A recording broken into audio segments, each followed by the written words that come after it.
Olá, o Pauta Especial está no ar. No programa de hoje você vai saber o que é e como ter acesso a uma casa de direitos. Aqui no estúdio a gente também conversa sobre direito, desta vez o direito digital. É preciso saber se proteger para evitar transtornos ou ser vítima de crimes e golpes pela internet. Também vamos falar sobre o trabalho de consulta de processos desenvolvido pela Defensoria Pública de Alagoas no Sistema Prisional do Estado. E você ainda vai conhecer uma exposição que relaciona a origem dos nomes dos municípios alagoanos com as árvores típicas de cada região do Estado.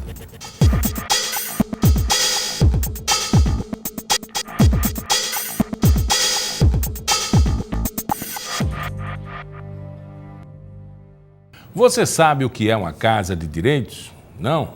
É um local onde as pessoas têm acesso aos direitos básicos garantidos pela Constituição. Veja agora. A Casa de Direitos, que funciona no Jacintinho, está completando 2 anos de atividade. Ela existe para promover a inclusão social, mediar conflitos e contribuir para a implantação de uma cultura de paz. Muita gente procura a instituição todos os dias. Vim procurar ajuda para minha tia, que ela foi lesada, ela tem 65 anos. Ela foi tirar uma fatura na Lan House e onde o dono da Lan House se apropriou do cartão e fez a compra indevida. Estamos aqui pedindo ajuda à Justiça. Nos primeiros 4 meses desse ano, a Casa de Direitos já realizou mais de 2.700 atendimentos. Só para se ter uma ideia, isso representa 120% a mais de todo o movimento realizado nos 4 últimos meses do ano passado. Isso se deve principalmente à ação do Núcleo de Justiça Comunitária. A Casa de Direitos disponibiliza serviços típicos do PROCON, de ordem trabalhista ou de justiça. Nesses 2 anos de trabalho, os resultados são positivos e o perfil dos usuários atendidos é bem definido. A maioria são mulheres, né? A renda aproximada entre R$500 e R$1.000, um salário mínimo, então, aproximadamente, mas a maioria são mulheres. Mulheres que procuram na Casa de Direito o atendimento dos serviços que ela teria dificuldade de buscar em outro lugar.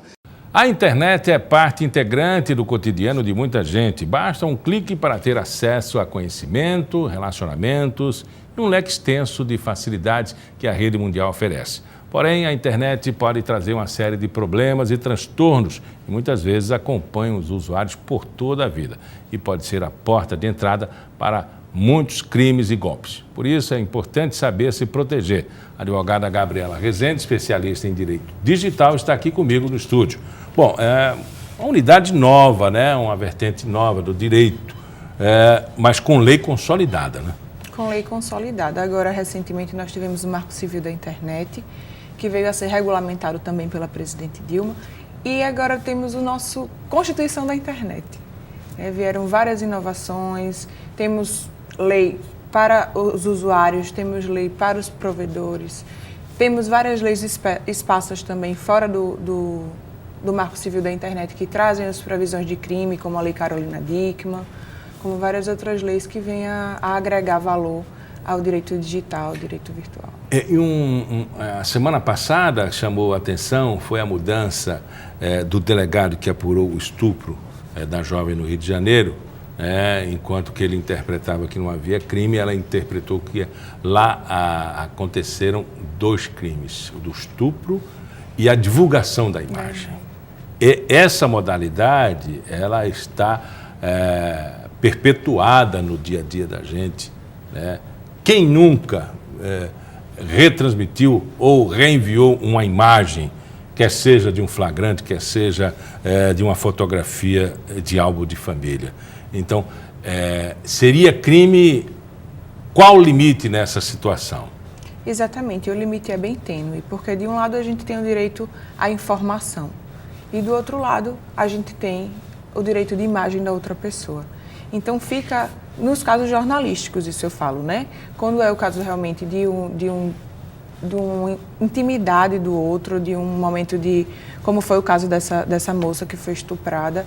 Então, realmente a gente tem que apurar essa responsabilidade das pessoas que veiculam, que transmitem essas informações.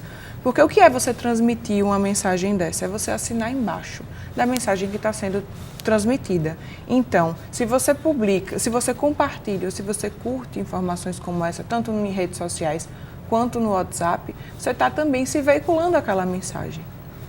E se a pessoa usar isso como informação jornalística, até onde vai o potencial criminoso dessa atitude e até onde vai a simples informação?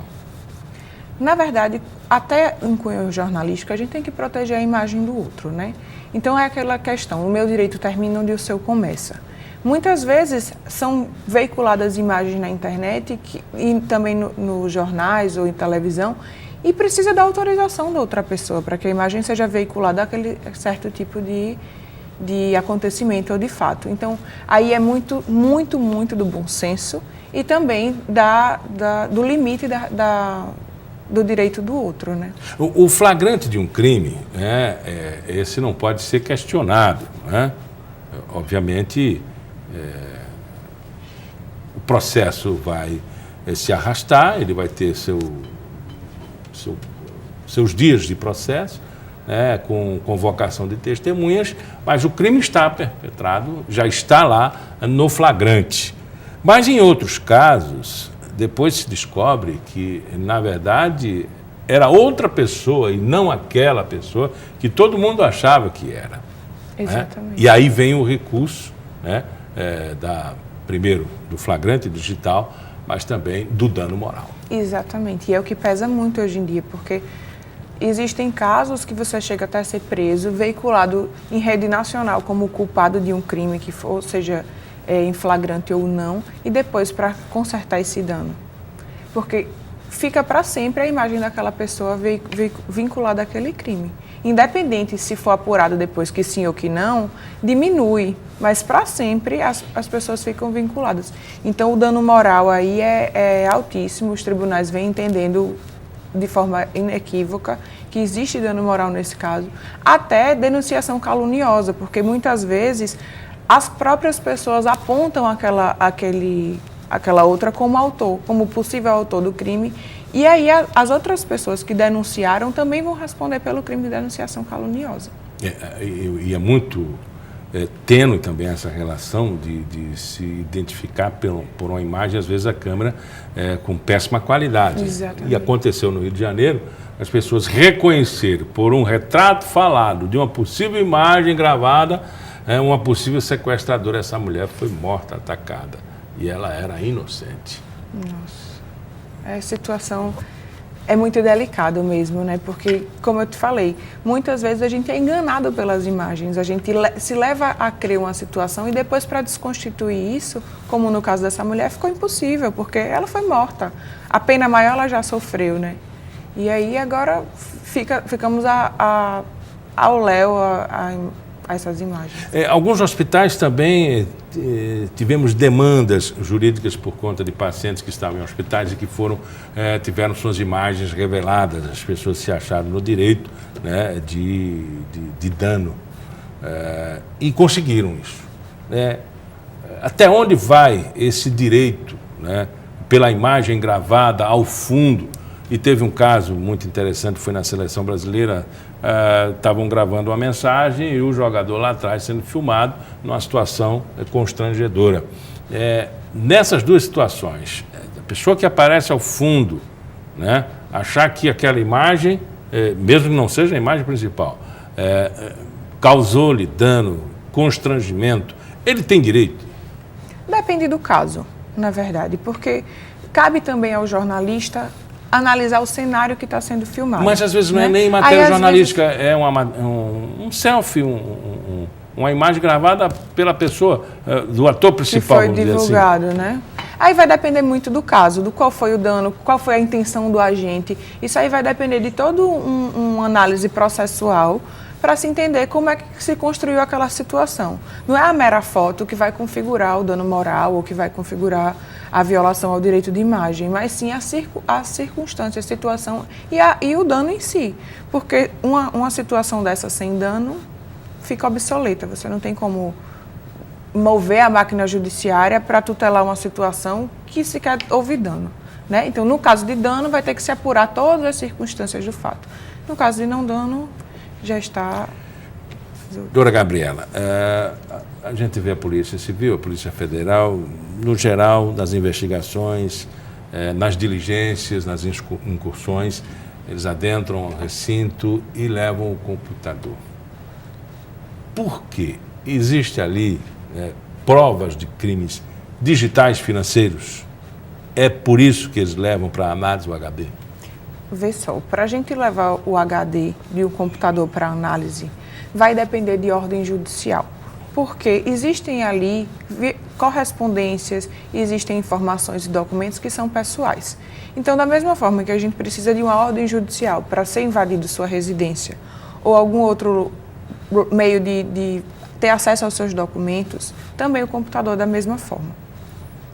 Porque se for indevida essa violação ao computador, à caixa de e-mails, a todos os documentos que são guardados e armazenados naquela máquina, até a polícia pode responder por isso, por esse excesso de poder em pegar o computador sem a ordem judicial. Então, tudo isso deve ser lastreado, sim, através de ordem judicial, para que seja legítimo. E geralmente a gente que usa no dia a dia todo esse processo da nova tecnologia não entende e nem sabe até onde vai o que é normal, o que é aceito e o que é crime. Por exemplo, os nudes, né? Até onde aquilo pode ser considerado crime?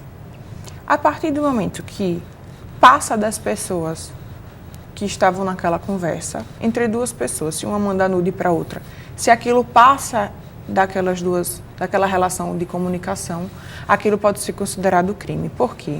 Porque a pessoa que enviou a foto, ela está passando para aquela pessoa. É uma ligação pessoal.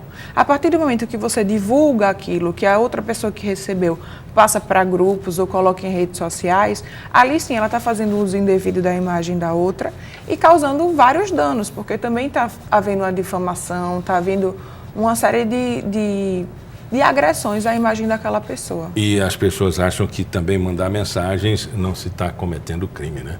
Pois é, muitas vezes as pessoas acham que estão escondidas atrás da rede do computador, né?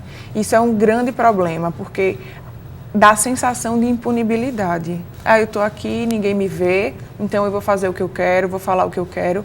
E não é bem assim, porque as mesmas responsabilidades que a gente tem nas nossas relações pessoais, nas nossas conversas pessoais, a gente também tem atrás do computador, também tem na internet, nas redes sociais, nos grupos de WhatsApp. Então, é aquele velho jargão. O meu direito começa, termina onde o seu começa.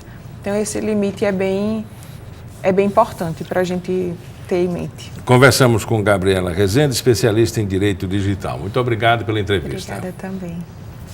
No próximo bloco vamos falar sobre o trabalho de consulta de processos realizado pelo Programa Defensoria no Cárcere, no Sistema Prisional de Alagoas. E você também vai conhecer uma exposição que conta a origem dos nomes das cidades de Alagoas por meio das árvores típicas de cada região. Até já.